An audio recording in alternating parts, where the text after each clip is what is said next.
এটা হচ্ছে 41তম বিসিএস এর গোলাম সামদানি ভাইয়ের খাতা, বাংলাদেশ বিষয়াবলী। তিনি 41তম বিসিএস এ পররাষ্ট্র ক্যাডারে সুপারিশপ্রাপ্ত হয়েছিলেন। তিনি উত্তরণে পরীক্ষা দিতেন এবং বাংলাদেশ বিষয়াবলী ফাইনাল মডেল টেস্টে তার নাম্বার ছিল 118.5। তো আজকে ভাইয়ার খাতা রিভিউ করব।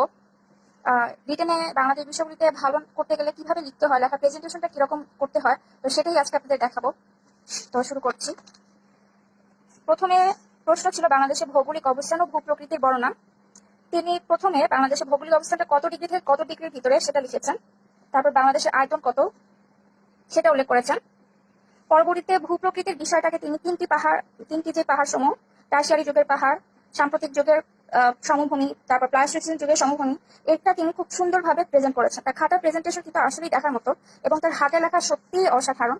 তার হাতে লেখা দেখলে যে কোনো শিক্ষকই খাতায় মন ভরে নাম্বার দিতে মন চাইবে।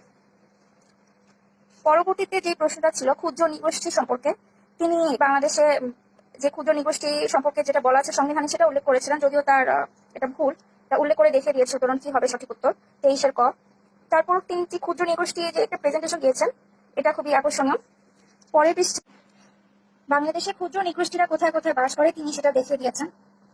সাঁওতালরা বাংলাদেশে উত্তরবঙ্গে, এখানে গারোরা, এখানে চাকমারা। পরবর্তী পৃষ্ঠায় প্রশ্ন ছিল বাংলাদেশের খনিজ সম্পদ নিয়ে বা বাংলাদেশের ভৌগোলিক অবস্থা নিয়ে দক্ষিণ এশিয়া কিরকম গুরুত্ব বহন করে।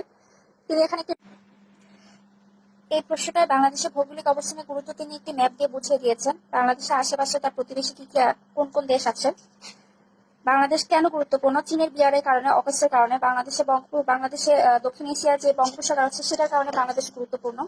এখানে তিনি বাংলাদেশের সংবিধানের 25 নম্বর অনুচ্ছেদে বাংলাদেশের যে পররাষ্ট্র নীতি সেটা উল্লেখ করেছেন।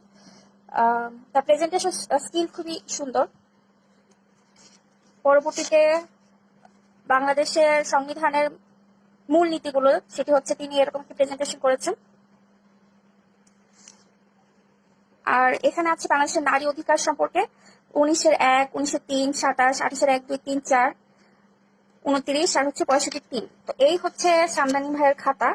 তিনি তার প্রেজেন্টেশন, তার হাতে লেখা, তার সবকিছুই একদম 10-এর ভিতর 10 দেওয়া যায় বলা যায়। তার লেখা দেখলে মনে হয় তার লেখা থেকে মুক্ত ছড়ছে। তো এরকম প্রেজেন্টেশনে যদি বিশেষ পরীক্ষার খাতায় লেখা যায়, এরকম গ্রাফ, চার্ট, বিভিন্ন ধরনের চিত্র দিয়ে ইনফরমেশন সবই থাকবে, আর জাস্ট জিস্ট আপনাকে লিখতে হবে টু দি পয়েন্টে। সেক্ষেত্রে বিসিএস এ রিটেনে ভালো নম্বর ক্যারি করা খুবই সহজ। তো আগামীকালকে সুশান্ত ভাইয়ের বাংলা খাতা নিয়ে হাজির হব, সেজন্য এই পেজটাকে ফলো এবং লাইক দিয়ে পাশে থাকবেন। ধন্যবাদ।